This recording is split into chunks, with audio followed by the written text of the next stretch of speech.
आज मैं पहुंच गया हूं वीरभद्र स्वामी टेम्पल, जो कि आंध्र प्रदेश के लेपाक्षी में अवस्थित है। यह है बेंगलोर का केएसआर स्टेशन और यहाँ से अब हम लोग करते हैं यात्रा की शुरुआत। आइए आपको दिखाते हैं जब हम ट्रेन को बोर्ड करते हैं। तो दोस्तों, अब मैं अपने ट्रेन में बोर्ड कर चुका हूँ। अब यहाँ से होती है बेंगलोर से उस यात्रा की शुरुआत। आप आइए आपको दिखाते हैं कैसे मैं पहुँचता हूँ वहाँ। लेपाक्षी पहुँचने के लिए आप ट्रेन, बसेस या फिर अपने ओन व्हीकल को प्रेफर कर सकते हैं। जो भी आपको सुविधाजनक लगे आप उस अकॉर्डिंग कर सकते हैं। अगर आप बजट ट्रैवलिंग को प्रेफर कर रहे हैं तो आप ट्रेन का मुफीद सफ़र को चुन सकते हैं, जो कि सुबह सुबह ही आपको केएसआर रेलवे स्टेशन से मिल जाएगा।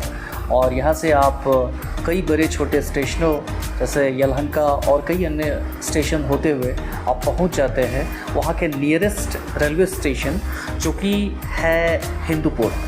और हिंदूपुर से आप कोई भी बसेस वगैरह लेके आप वहाँ पे पहुँच सकते हैं। तो आइए करते हैं इस ग्रीनरी और इस सुंदर सुहाने सफ़र की शुरुआत और पहुँचते हैं Hindupur station.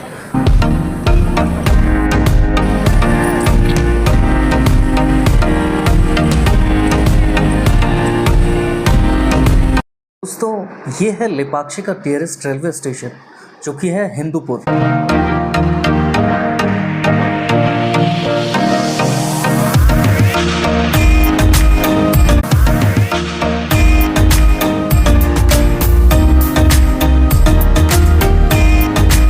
Hindupur railway station उतरने के बाद हमने लिया एक ऑटो और ऑटो से हम पहुंच रहे हैं उस स्थान पे, उस धाम पे, जहाँ पे जाने के लिए यह यात्रा की शुरुआत सुबह मैंने बेंगलोर से की थी। तो फाइनली लेपाक्षी पहुंच चुका हूं दोस्तों। तो अब मैं सबसे पहले पहुंचता हूं यहाँ का मंदिर, कि वीरभद्र स्वामी जी का मंदिर है। वीरभद्र स्वामी जी भगवान शिव के क्रोध से उत्पन्न हुए एक अति शक्तिशाली देवता हैं। नमस्कार दोस्तों, मैं राममूर्ति भारद्वाज और स्वागत है आपका मेरे चैनल विजय राममूर्ति भारद्वाज पर। आज मैं पहुंच गया हूं वीरभद्र स्वामी टेम्पल, जो कि आंध्र प्रदेश के लेपाक्षी में अवस्थित है। ये मंदिर के परिसर का आपको कुछ दृश्य दिखा पा रहा हूँ और आगे भी आपसे मैं शेयर करता हूँ क्या कुछ है यहाँ पर। यहाँ इस मंदिर को कुछ अलग अलग कारणों से जाना जाता है और इसकी विशेषताएं हैं। एक तो विशेषता ये है कि यहाँ एक हैंगिंग पिलर है और वो हैंगिंग पिलर ऐसा माना जाता है एक रहस्यमयी पिलर है और उसी पिलर पर ये मंदिर कहीं ना कहीं टिका हुआ है। ऐसा कुछ मान्यताएं हमने कहीं पे पढ़ी थी। और इसके अलावा ये मंदिर, यहाँ पे एक नाग लिंगेश्वर मूर्ति भी है और वहाँ पे शिवलिंग स्थापित है नाग देवता के सामने, और गणेश जी की मूर्ति है। और इस मंदिर के किसी कोने पर ऐसा माना जाता है कि माता सीता के पदचिन्ह हैं।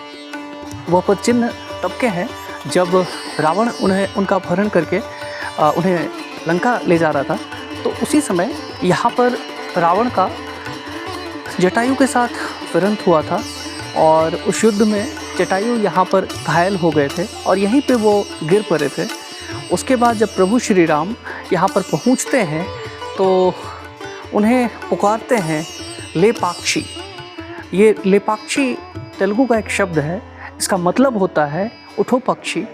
और उनसे पूछते हैं जटायु जी से कि क्या कुछ कैसे हुआ, क्या नहीं हुआ, और इसकी पूरी जानकारी उनसे लेते हैं।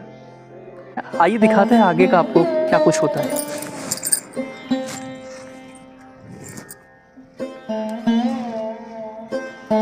को बताते चले, यह मंदिर 16वीं शताब्दी में बनाया गया था।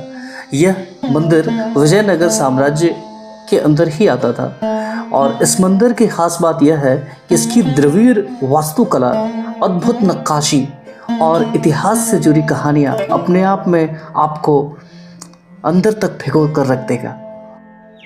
ये जो एरिया आप देख रहे हैं, इसको मंडप का एरिया कहा जाता है।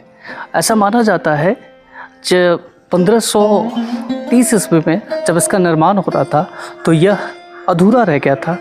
और यहीं पे है वो हैंगिंग पिलर वाला एरिया, वो भी आपको हम दिखाएंगे।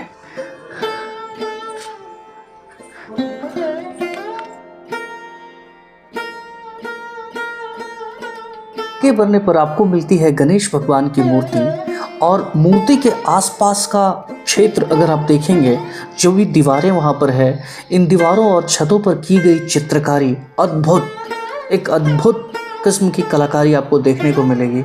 इनमें रामायण, महाभारत और शिव पुराण की झलक आपको देखने को मिलती है। यहाँ की छत पर बना एक विशालकाय फ्रेस्को भारत का सबसे बड़ा हाथ से बना चित्र माना जाता है।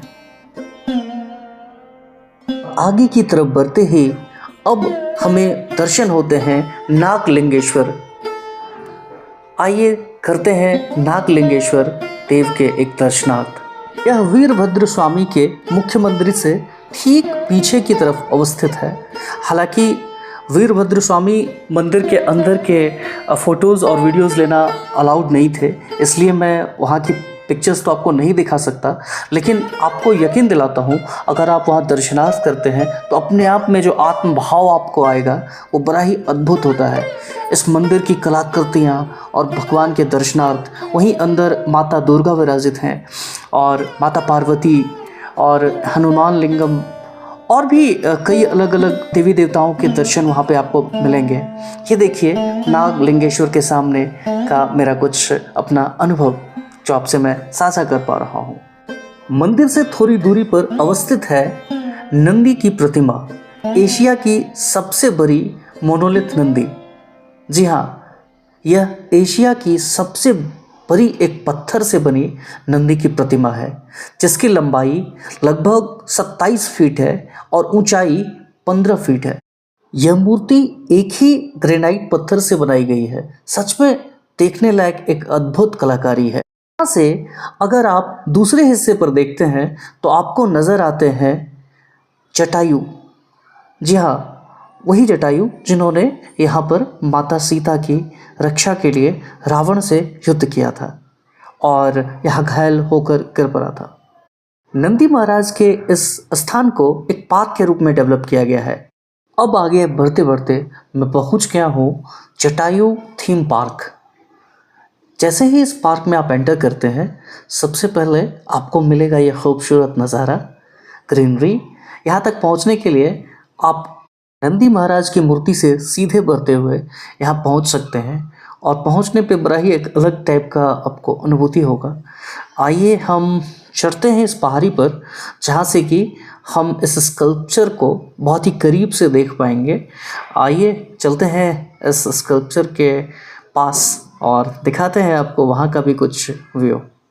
पार्क के इस खूबसूरत से ग्रीनरी से होते हुए हम लोग अब सीढ़ियों के माध्यम से पहुँचते हैं पहाड़ियों के ऊपर पर। तो अब हम पहुँच गए हैं जटायु पार्क में, जहाँ पे जटायु की बहुत ही बड़ी प्रतिमा अवस्थित है। और यहाँ के अगर पिछले सामने के हिस्सा में देखेंगे तो आपको पीछे बहुत ही बेहतरीन व्यू नज़र आएगा। और अगर थोड़ा सा आगे मैं ऊपर की तरफ चढ़ूँगा तो आपको दिखेंगे जटायु जी। आप देख सकते हैं मेरे बैकग्राउंड में जटायु जी को, और यही है यहाँ का दृश्य।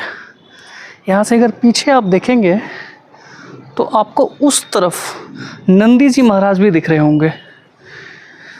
धूप की वजह से थोड़ा सा आँख पे रोशनी चमक रहा होता है, इसलिए मैंने ये डिसाइड किया कि यहाँ पे अपना चश्मा पहन के रखूँगा ताकि किसी भी तरह की लाइट्स का कुछ ऐसा इफेक्ट ना हो।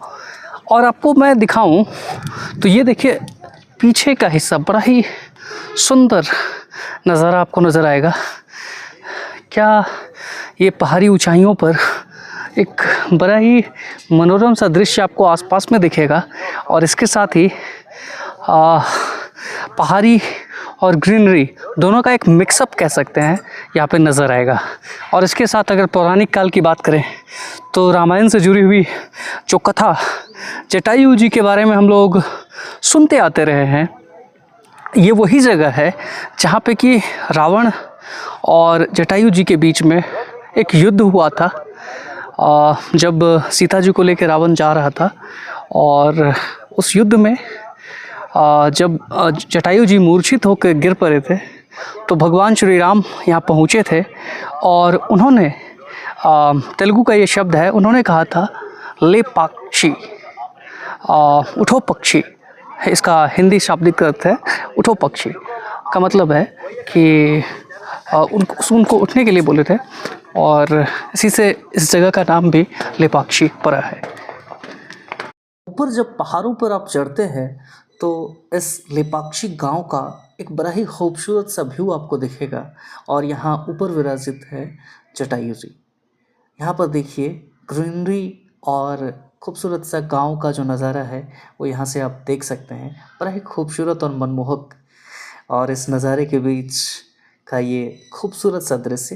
यहाँ तक आने के लिए आपको नीचे पार्क के एंट्री गेट पर 10-10 रुपये के टिकट्स लेने होंगे, तब आप यहाँ ऊपर तक पहुँच सकते हैं। और यहाँ से क्लोजेस्ट व्यू भी आप ले सकते हैं यहाँ पे जटायु जी का।